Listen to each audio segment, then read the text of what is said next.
Hi everyone, this is Teresa with the A-Team and Transformation, and today I'm going to talk about my experience of living in Chicago.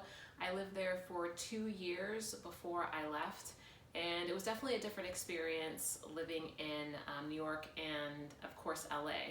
So I wanted to give you the drawbacks of Chicago. There's definitely positives, but there's also some things that weren't a good match for me necessarily. So the first thing is the weather. So obviously I knew the winters were cold, however I did not know that the winters were long, and also there really is no fall or spring.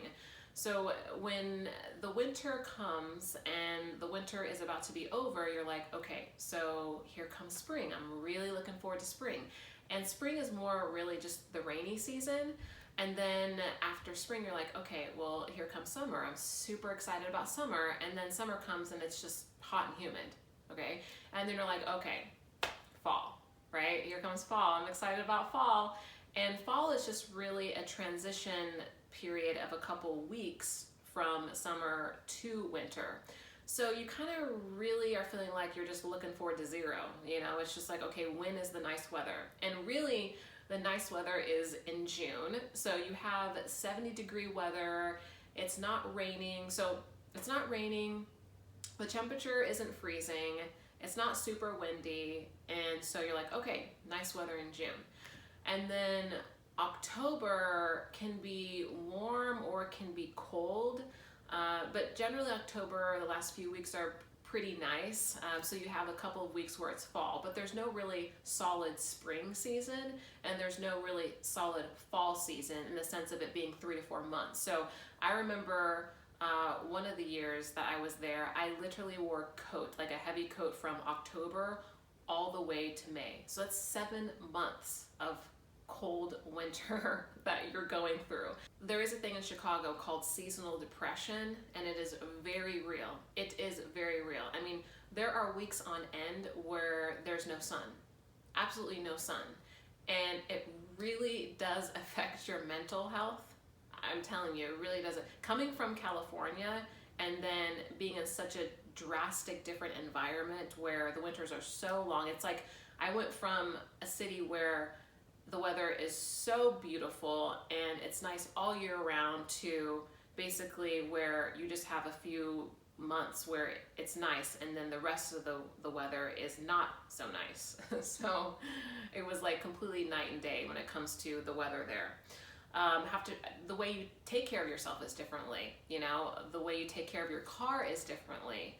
And then people, what's interesting is like when October hits, people start getting sad, you know, and everyone talks about it and commiserates about it. And here comes the weather, here comes the winter.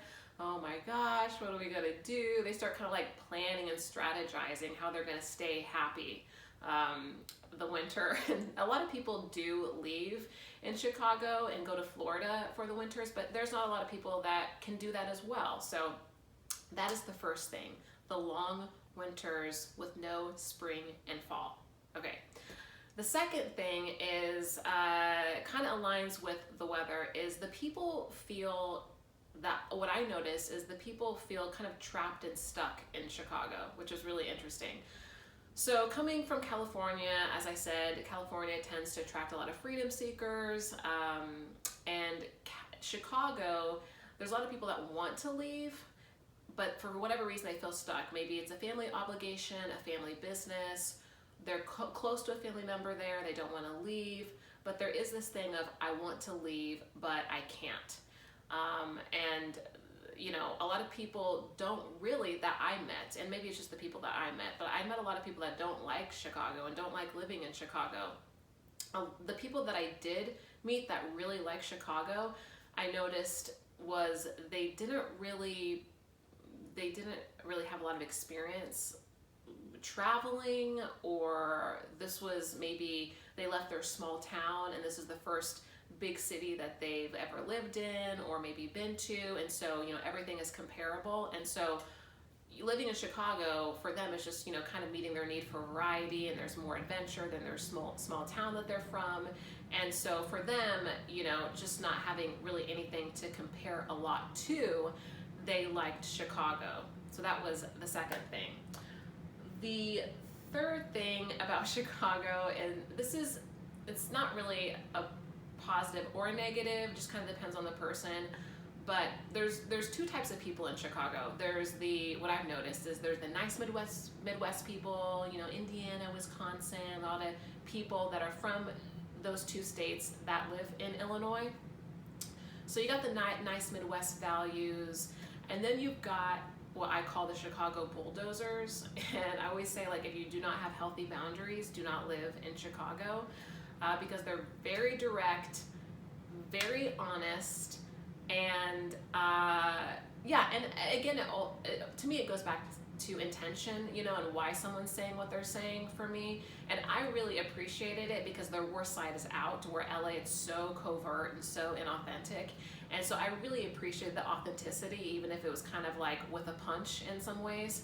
But it can be a little bit jarring, the honesty in Chicago, because even New York, you know, they may say, oh, well, New York is cutthroat, for example, but cutthroat, even there's a tendency to, where it's, you know, kind of comes in the sense of cutthroat, like manipulation or covertness, but there's nothing covert about Chicago. It's very direct, you know, it's like, yeah, we're gonna do this to you, and yeah, there's nothing you can do about it, you know, so, but just like, for example, I'll give you a couple examples. So, I was at this entertainment venue and I was talking to these two guys, and they were like probably in their mid to late 50s, and we were having, one of them came up and started talking to me, and he was talking about, you know, growing up in Chicago, and then we moved, you know, talked about the venue that we were at, and then his friend came up and started talking to us, and they had known each other since they were like kids, you know, and you could tell that they were really close, and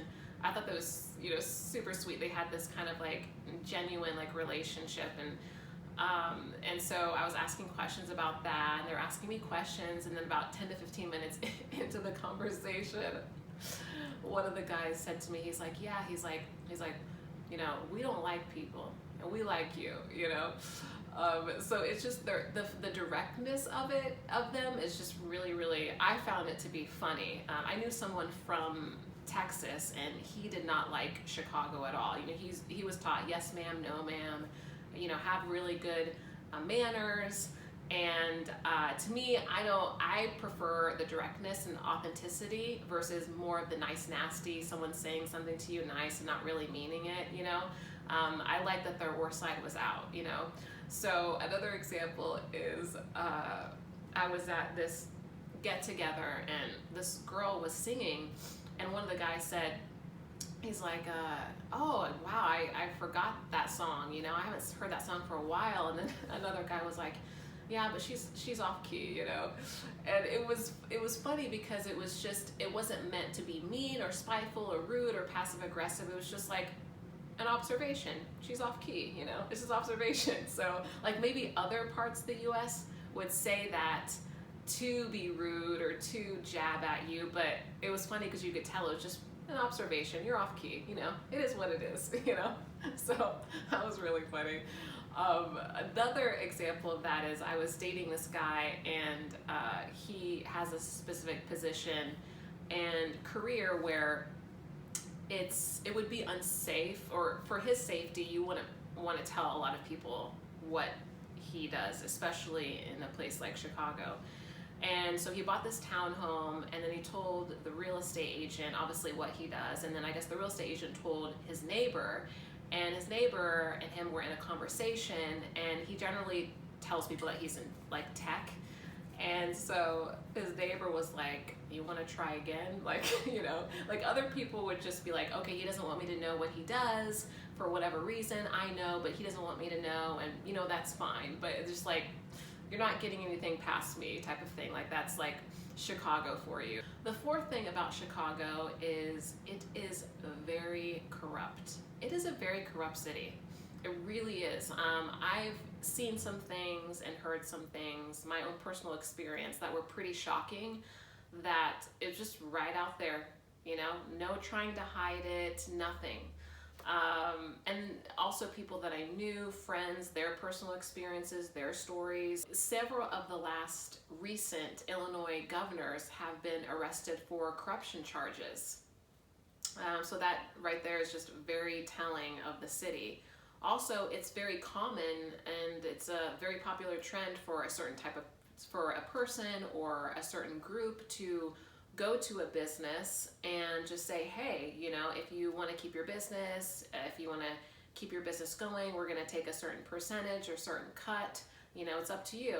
That was very unsettling to me about Chicago. So the fifth thing about Chicago is that it is very segregated in terms of race, ethnicity, nationality.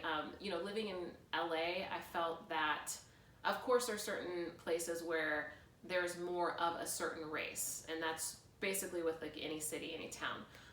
But to me, Chicago, it was polarizing. I mean, it was extremely obvious, and there's just certain races that, you know, to me, it was very polarizing in Chicago. And Chicago is more like an ethnic gumbo. You have every type of race, every type of ethnicity, nationality, which is great. But because Chicago, in my opinion, is not as, I would say, Americanized or as modern as, let's say, LA, people are much more attached to their race as their identity and their specific values, beliefs, their traditions are seen more as right and other people as wrong. So it doesn't leave a lot of room or space to learn about other cultures. And that's what I tend to find in Chicago. And it wasn't directed at any specific race per se. It was just, I felt this heat when it came to the racism in Chicago and what they've been taught or what they, you know, tend to believe about other races. And so again, a little unsettling for me, and it's just, you know, disheartening and unfortunate to see that in a city, because I didn't personally feel that way in New York or LA. So that was a little surprising to me. Because of the grittiness of Chicago and the climate of the city, there's this saying that I hear a lot, is like, you gotta be tough, you know, you gotta be tough. Gotta be tough out there, you know, and I feel like parents teach their kids this from very early on just because of the city that they live in. And, you know, I had this conversation with this guy where he asked me, you know, where are you from? And I said, California. And he was talking to me about how the professional teams, sports teams in California, how they can't play or play well under like 50-degree weather, you know?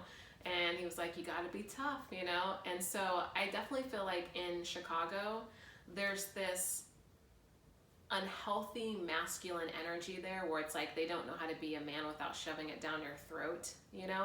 And even the women, I noticed, were like, their essence was like a man. It's like they may look like a woman, right? They may be a woman, but their behavior, their tone, how they walk, how they talk is like more like a man, you know? And now looking back, it's like if you show any type of maybe vulnerability or weakness, you feel like, okay, someone's going to take advantage of that, because that's kind of how the city is run. So it makes sense, but just something I noticed.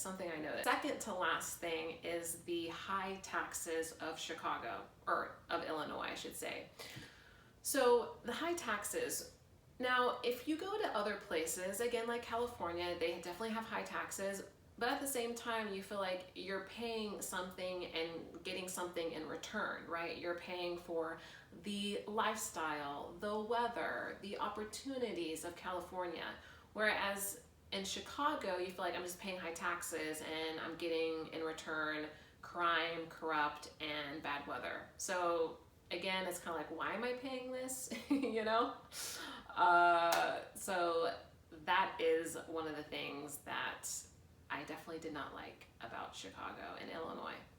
Last but not least, and this is not specifically just Chicago, this is really major cities like LA, New York, and Chicago, is that if you don't really have a solid tribe and a lot of resources, you are just a number. You are just a number, and it's very easy to fall through the cracks. So for me specifically, I really learned of, okay, what's the sweet spot? Like, where is a city where, there are opportunities there, it still seems exciting and fun and adventurous, but at the same time, you don't feel like just a number, and your best friend doesn't live 45 miles away from you. Hope you learned a few things about Chicago, and if you like this video, make sure and like, subscribe, and share it as well. If you want to support this channel, there's also links below. Thanks for watching.